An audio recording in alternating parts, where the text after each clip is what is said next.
على الواد سعيد. الواد ملوش اثر في المكان كله ولا حتى في المكان اللي بينام فيه. طب ما نطلع على الطريق ونشوف لنا اي توصيل. توصيلة احنا في مكان مش على الخريطة. بعدين زي ما جينا كلنا هنمشي كلنا، مش هسيب سعيد وامشي. لازم اتصرف وارجعكوا دلوقتي. وكان لازمتها ايه يعني السربعه؟ السربعة ونص وخمسة. انت هتجننيني يا راجية. مش بقالك شهر بتتحايل عليا عايزة تروح تزور امك؟ ده كان من كتر الزهق. يوم لما تيجي اللي تونسنا انا والبنات تصفرنا.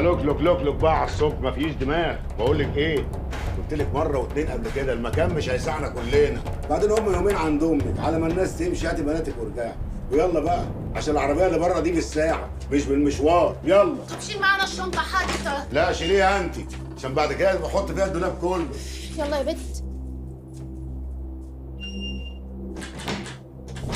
تمشي دلوقتي مع الراجل. طب وانت؟ مش هسيب سعيد. طمن عليه الاول. تنزلي على اختك، مفيش بني ادم يلمحك وانت داخله. ما تخرجيش من عندها لما اكلمك.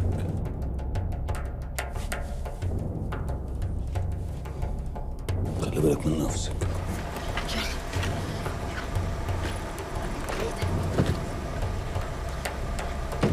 راجية ورد. سايقة عليك النبي، بس تاخديني معاكي احسن امي تعبانة قوي. الف سلامه عليها.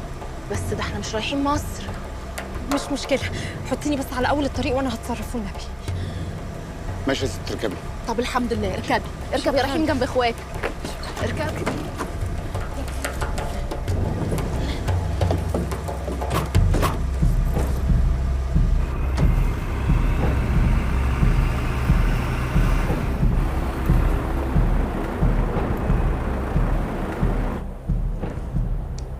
هو احنا مش متفقين يا ريس ان احنا هنهوش بس؟ ما احنا عشان نهوش شيء لزوم الشيء. ايوه بس انا معرفك ان ماهر ده بقى صاحبك وجماعته وابنه يخصوك. خلاص يا عم حفظنا. يا ريس صديق، ايه؟ الولع سواق العربيه البيجو كلمني دلوقتي قال لي ان جماعه ماهر وابنه ركبوا العربيه الصبح مع الست راجل. ايه؟ طب وماهر فين؟ اهو نايم جوه في المضيافه. طب كلم عويس قول له يلف ويرجع. خلاص نزلهم عند الدائري يجي من ساعه كده. وبعدين احنا من غير ورد وابنها مش هنعرف نضغط على ماهر خالص.